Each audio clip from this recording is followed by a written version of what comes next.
Team सरेआम दुआ Zahra case पर तहकीकात कर रही थी। इसके हवाले से मैंने अपने पिछले वीलॉग में आपसे कुछ गुजारिशात भी की थी। इन तहकीकात के दौरान हम पर एक बहुत तहलका खेज इंकशाफ हुआ, जिसकी बुनियाद पर फिलफौर हमने इन तहकीकात को रोकने का फैसला किया है। अपनी तमाम तर इन्वेस्टिगेशन को हमने रोक दिया है और वो इंकशाफ इसी गैंग के एक कारिंदे की जानिब से हम पर किया गया। मैं चाहता हूं कि इस मुल्क के तमाम इदारे, इस मुल्क की तमाम अदालतें, इस मुल्क के तमाम मुतल्लिका फोरम्स प्लीज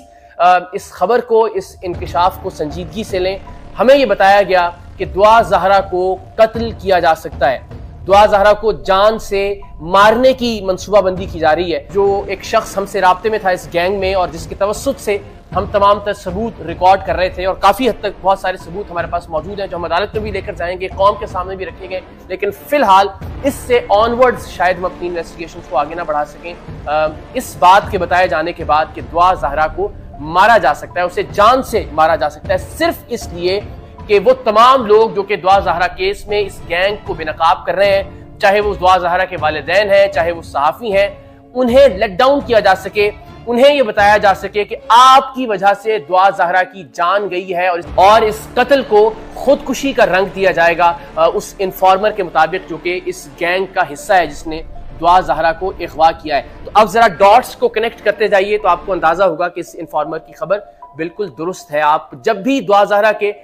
इंटरव्यूज को देखते हैं और बिलखुसूस जो हालिया इंटरव्यूज हैं उसमें बार बार दुआ ज़हरा से ये कहलवाया जा रहा है कि मैं ज़हीर के बगैर जिंदा नहीं रहूंगी, मैं ज़हीर की गैर मौजूदगी में खुदकुशी कर लूंगी, अगर मुझे मेरे वालिदैन के पास वापस भेजा जाता है तो मैं अपने आप को मार लूंगी, अगर मुझे ज़हीर से जुदा किया जाता है तो मैं अपनी जान ले लूंगी। ये बार बार इसलिए कहलवाया जा रहा है कि फैसला अब चूंकि ज़हीर और उसके गैंग के खिलाफ आने वाला है तो इस बच्ची को मारने के बाद तमाम तर जिम्मेदारी, तमाम तर मलबा दुआ ज़हरा के वालिदैन पर डाल दिया जाए और इस केस में दुआ ज़हरा के साथ खड़े या उनके वालिदैन के साथ खड़े लोगों पर डाल दिया जाए और तमाम तर हमदर्दियां ज़हीर और उसका गैंग समेट लेके देखिए इन लोगों की वजह से एक बच्ची की जान चली गई। सो मामला अब एक रेड लाइन में दाखिल हो रहा है जहां किसी एक इंसान की जान जा सकती है और किसी भी एक इंसान की जान और बिलखुसूस इस मासूम बच्ची की, इस नन्ही सी गुड़िया की जान